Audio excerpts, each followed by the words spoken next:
Hi, I'm Lindsay Joo, and you're watching Crypto Joo. So I wanted to shoot this segment and tell you a little bit about how I got 50 real subscribers before I dropped my first video.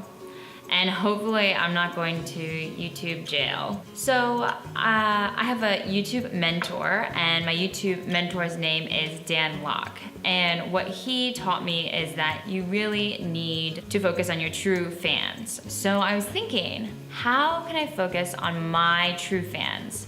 How many people is that for me? And what do they want to hear? So I was thinking, well, I would just start with the people that I know in blockchain, my coworkers, my friends, and I would invite them out to a bar. So that's what I did. I invited my coworkers, I invited my friends out to a bar, and I will say it was Cash Bar. I'm not YouTube famous yet, so it's Cash Bar, but I said when I am YouTube famous, or when I hit 40,000 subscribers on my channel, then I will buy you all dinner. Or if you're Korean, I'll buy you gogi. So I'll buy you something nice to show my appreciation to those that believed in my channel and that would be watching from the beginning, because I felt like they were my audience. They understood blockchain, or they've been my friends for a number of years, and they understand me and my passion for getting my message out. So, in that regard, I also want to encourage you, if there's a type of video that you like, whether that's about featuring female entrepreneurs, whether that's featuring stories on blockchain, comedy, dancing, martial arts, tell me what you guys like. Please, please, please leave me a comment. Share with your friends, and based on the most popular videos, those are the ones that I'm going to continue to produce on the channel. So unfortunately, if blockchain doesn't perform as well as, let's say, my dance videos, then I guess I'll be doing more dance videos. But I do really love my career in blockchain, and I'm very passionate about helping others to understand what's happening in the industry. I just want to share some other things that I have learned, and some of you might know that I am taking a YouTube class, and some of my classmates and my teacher might be watching right now, so hi y'all, hi guys. Since July 2017, I entered the blockchain realm. That was the first time that I had done marketing for an ICO company. I thought it was a really crazy industry at the time, and I had only heard about nefarious activities in blockchain. So when I was in the Bay Area, I worked for a software consulting company doing both sales and marketing. And the things that I would read were things like grandmas opening an attachment in their email and then getting a crypto locker on their computer, so they weren't able to use their computer, and files from their desktop would be taken hostage. They'd be taken hostage over, let's say, a period of 3 days, 72 hours. And if they weren't able to pay, let's call it 2,000 USD worth of Bitcoin at a Bitcoin ATM, then they were gonna lose all of their desktop files. And I mean, these are grandmas. They don't have millions of dollars just sitting on their desktop computer, or tons of Bitcoin there waiting to be hacked. They have things like pictures of their grandchildren, tax information, things that are valuable to them, but not necessarily something that you can really sell on the black market. So, here these people are, I don't know where they come from, China, Russia, North Korea, what have you, but they're taking advantage of folks that have security vulnerabilities. And I just thought, and the only way they're getting paid, because it's untraceable, was with Bitcoin at the time. So I wasn't sure I wanted to be in this industry, but then when I returned to the industry in July 2018, I met some incredible people doing incredible work, and so I just thought that more people needed to know about this and know that it wasn't just nefarious activities or people selling illicit things, that this was going to be the future and commonplace with secure transactions, smart contracts, So that's why I decided to start this channel and hopefully speak to my true fans about what's going on. Maybe you've seen one of my videos. I did post my intro video in some terrible Spanish. If you like when I speak Spanish, let me know. I'm also working with a group, Logos Capital, out of Miami to help people get further penetration both in Miami but also in Latin America. So I hope that this channel will be an opportunity for me to improve my Spanish language and connect with more people throughout Latin America and also in Spain, where I studied abroad. So another thing that I was thinking about is that I wanted to really ask people to subscribe if they were interested. I didn't want people to be subscribers but then never watch my channel. And I thought, well, who's gonna be more interested than my coworkers and my friends and family? So there was the people that could come out to the bar that were in Korea, and then there were my Facebook friends. I think that I have over 1,000 friends on Facebook, but I didn't get very many subscribers. I think I maybe got 2, 3 from my Facebook post. And I thought, I have over 1,000 friends, but only 2 or 3 ended up subscribing. So that was a real surprise, but I realized that I mostly used Facebook in between the years of 2004 and 2008 when I was in college. So I think that same thing can be said for those that are currently my friends on Facebook, is that they're not really using Facebook anymore. They were in between 2004 and 2008, but not currently. So that was something that I learned from trying to get more subscribers from my Facebook. So I want to get a little more in depth about how I got people to subscribe when they were at the bar. Originally, this party was supposed to be a goodbye party, but I decided to stay until a little bit longer because I'm starting to see the market pick back up in crypto, and it's really exciting. So I canceled my flight out, and I said this is my not going away party, and I asked people to subscribe. And one of the things that I did is I said, oh, subscribe, when I'm YouTube famous, I'll take you out. That was a little bit vague for people, and they didn't really seem to respond to that, as well as when I said, oh, when I reach 40,000 subscribers, I will buy you dinner. And so I think that specificity made them feel like I was actually like setting down a contract, and they were more willing to, like, in the moment, hit the subscribe button to my channel, even though I hadn't put out a single video yet. Given this could all be biased because they are my friends and coworkers, and I could have just pressured them in the moment.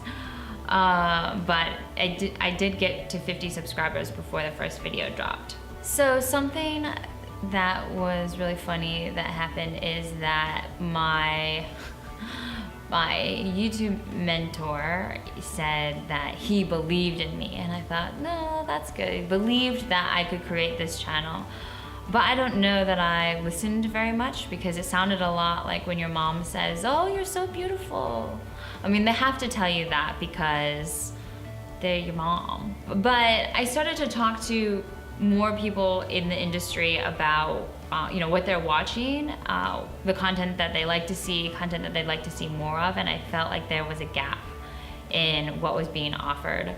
So I'm not trying to approach this as the blockchain expert. Certainly there are many more people that are much smarter than me about blockchain, but I felt like I could present a more approachable angle and share my personal experience, which I think is very different than folks' personal experience in the United States, or if you're a Korean national and working in blockchain, I think that is also a very different perspective. So I hope that you could relate to some of the content that I'm sharing, and if not, leave some comments, let me know what I need to improve on, and feel free to ask me questions.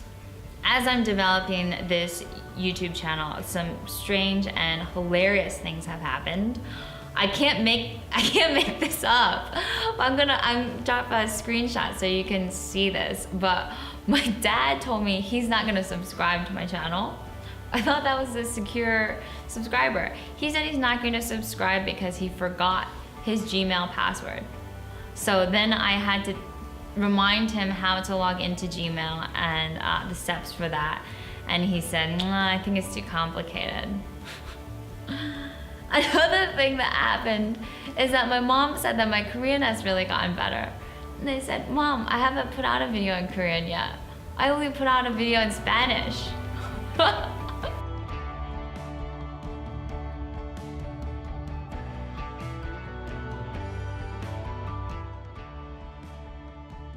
Okay, so here's one other marketing tip and getting to the marketing magic for those of you that are looking to gain more subscribers on your own channel.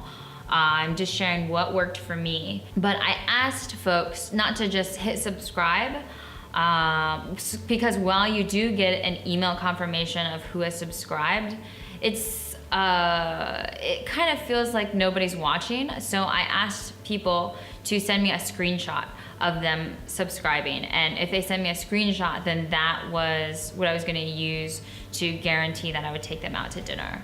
I just felt like that was more tangible and an action that they had to think about a little bit more than just tapping that red subscribe button. And I think that actually worked in my favor to gain better traction than if I had just asked them to subscribe, because they understood that there was a sense of follow-up from my end. So just to wrap up in sum, what I did to get that marketing magic of 50 subscribers before my first video dropped is that I invited people who say they love me to my party. Facebook people, maybe they hate me, maybe they're my dad and they're not gonna subscribe to my channel. 2, I used a dinner incentive to get more subscribers. The third thing that I thought was important is just setting very specific goals. So right now my goal is to get to 100 subscribers, which seems very doable rather than to just say, oh, I want 1 million subscribers. I think that I would have gotten very discouraged from seeing 50 if my goal was 1 million, but since my goal is 100, I feel like I understand what it took to get up to 50 and I can replicate that to get up to 100. So anyone who's starting a channel, I would encourage you to set incremental goal markers rather than just one huge goal that seems very daunting, because there are a lot of things that occur throughout the YouTube journey that delay your videos from going live. To conclude, I hope that I don't go to YouTube jail for this, but I do have one last thing that I did that I want to confess to. So the subscribers, the 50 subscribers are real subscribers. They aren't just something that I outsourced to Asia somewhere. But the first thing that I did just to make myself feel good is I subscribed. I was the first subscriber. So I subscribed from my other Gmail account. So please don't lock me up and put me in YouTube jail. But I think that builds the momentum, even if it's just purely from a psychological perspective. At least, it doesn't say 0 subscribers. At least it has 1. So I did that. I think it's okay if it's just one alternate Gmail account that you also own. So I hope that I don't go to YouTube jail. I did used to live in Silicon Valley, and one time when I went to a professional networking event, I met someone who told me, oh yeah, I'm a lawyer, I work in San Bruno. And I don't know how familiar you are with the area, but San Bruno is right outside San Francisco. It's right near the San Francisco airport, which is south of San Francisco on the peninsula. There's not a whole lot out there. There's a lot of manufacturing actually. And so it's like, he's a lawyer, but he's in San Bruno. And I think one of the biggest things that's in San Bruno is YouTube. And so we get to talking about what he does, and then he's telling me, oh yeah, I watch a lot of videos. Oh, and so he tells me that he works for YouTube and he's on their compliance team. So I do know that there is evidence of YouTube watching us and watching the channel, the content you put out there. And if you do something that they don't like, your channel can be suspended or it can be removed. So that's what I mean when I say YouTube jail, is you can be suspended, you can be removed, or if there are copy infringement that goes on, then they can ask you to either take the content down or to replace it. Or I guess worst case scenario would be that they would come after you and ask for some money. So guys, that is a story on how I acquired 50 real subscribers to my channel before my first video dropped. I hope you liked it. If you'd like to see more marketing magic content, let me know. My background is in marketing. I started out in financial services doing marketing, and then I went over to Silicon Valley for a tech consulting company, and I did both marketing and sales for them. So just let me know if you guys liked it, and until next time, I'm Lindsay, and everybody jump on the block. Bye y'all. Hi, I'm Lindsay Joo, and thank you so much for watching my channel. During Crypto Joo, I normally feature blockchain news, blockchain analysis, and I'm currently accepting sponsored content. So if you'd like your project to be featured on the channel, feel free to send me an email with a business inquiry at lindsay@cryptojoo.io. Thank you for watching. Bye. 12 on the dot.